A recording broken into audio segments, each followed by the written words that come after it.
Halo, assalamualaikum. Perkenalkan, nama saya Desi Tunggayo. Di sini saya akan mengajar adik-adik sekalian tentang menulis puisi dengan memperhatikan unsur pembangunan.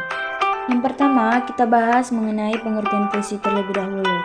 Menurut Kamus Besar Bahasa Indonesia atau KBBI, puisi merupakan ragam sastra yang bahasanya terikat oleh irama, matra, rima, serta penyusunan lirik dan bait. Puisi juga diartikan sebagai gubahan dalam bahasa yang bentuknya dipilih dan ditata secara cermat. Yang selanjutnya, unsur-unsur pembangun puisi.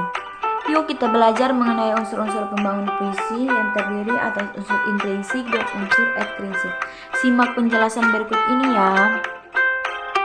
Terdapat dua unsur yang membangun puisi, yaitu unsur intrinsik dan unsur ekstrinsik.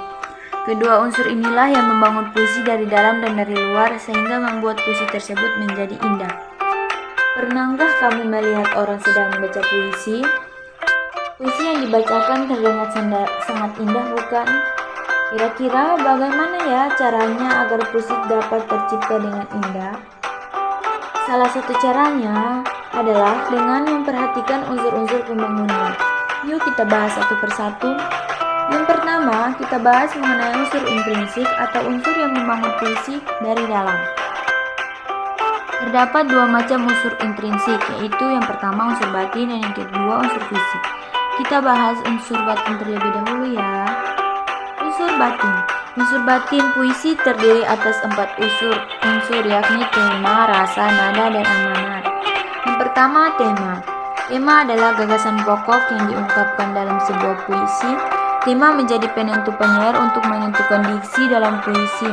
Contohnya, puisi dengan tema kasih sayang seorang ibu kepada anaknya akan memiliki diksi yang berbeda dengan puisi bertemakan perjuangan para pahlawan melawan penjajah. Yang kedua, rasa.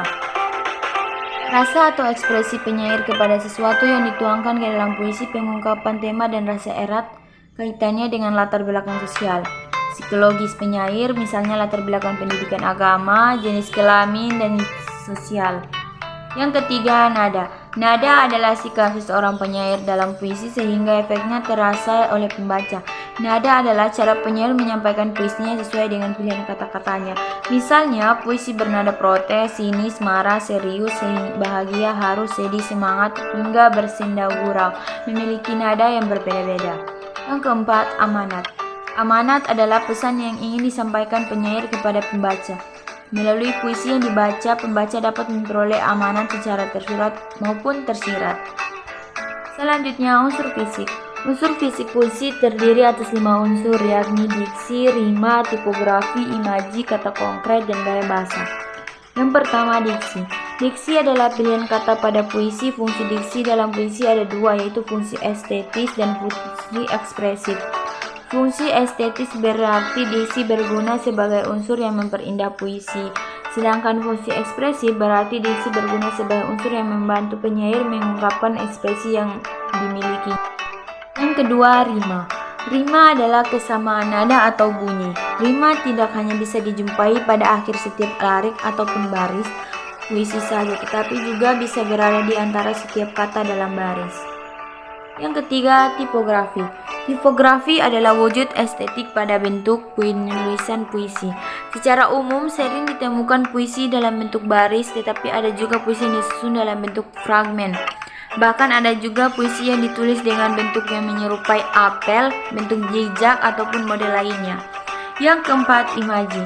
Penyair juga sering menciptakan pengimajian atau pencitraan dalam puisinya. Imaji adalah kata atau rangkaian kata yang dapat memperjelas atau maksud dan tujuan penyair. Pengimajian dilakukan agar puisi mampu mengunggah imajinasi membaca melalui penginderaan. Yang kelima, kata konkret. Kata konkret maksudnya adalah keinginan penyair untuk menggambarkan sesuatu secara lebih konkret ataupun berwujud. Oleh karena itu, dipilih kata-kata yang membantu segala hal terkesan dapat disentuh dan dibayangkan. Yang terakhir, 6, gaya bahasa. Gaya bahasa adalah cara penyair menggunakan rangkaian kata dalam mengungkapkan sesuatu dalam sebuah puisi. Gaya bahasa banyak dijumpai dalam bentuk rangkaian kata yang bersifat konotatif, berlebihan, bahkan terkesan merendahkan diri. Yang kedua, unsur intrinsik. Unsur ekstrinsik adalah unsur yang membangun puisi dari luar. Unsur ekstrinsik puisi. Unsur ekstrinsik puisi adalah unsur yang terdapat di luar karya sastra puisi. Unsur ekstrinsik puisi terdiri atas 3 unsur, yakni unsur biografi, unsur sosial, dan unsur nilai. Kita bahas satu persatu ya. Yang pertama, unsur biografi.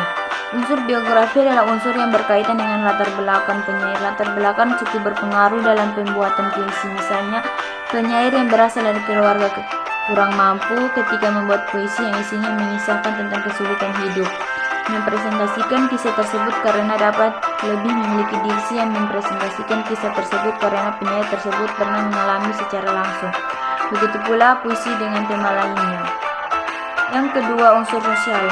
Unsur sosial adalah unsur yang sangat erat kaitannya dengan kondisi masyarakat ketika puisi tersebut dibuat. Misalnya, sebuah puisi dibuat ketika akhir masa Orde Baru, maka puisi tersebut akan menggambarkan kondisi masyarakat yang sedang sangat kacau, menggambarkan keadaan pemerintahan yang sangat carut marut, atau mengandung sindiran-sindiran terhadap pemerintah.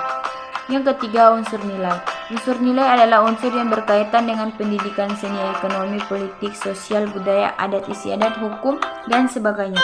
Nilai yang terkandung dalam puisi memiliki daya tarik tersendiri sehingga dapat mempengaruhi baik buruknya sebuah puisi. Berikut ini adalah contoh puisi yang sudah menggunakan unsur-unsur pembangunan, yaitu bertemakan penerimaan. Kalau kau mau ku terima kau kembali dengan sepenuh hati, aku masih tetap sendiri. Tahu kau bukan yang dulu lagi, bahkan kembang sari sudah terbagi. Jangan tunduk, tenang aku dengan berani. Kalau kau mau ku terima kembali untukku sendiri, tapi sedang dengan cermin aku ingin berbagi. Karya Chairil Anwar. Demikian itulah materi tentang unsur-unsur yang membangun puisi.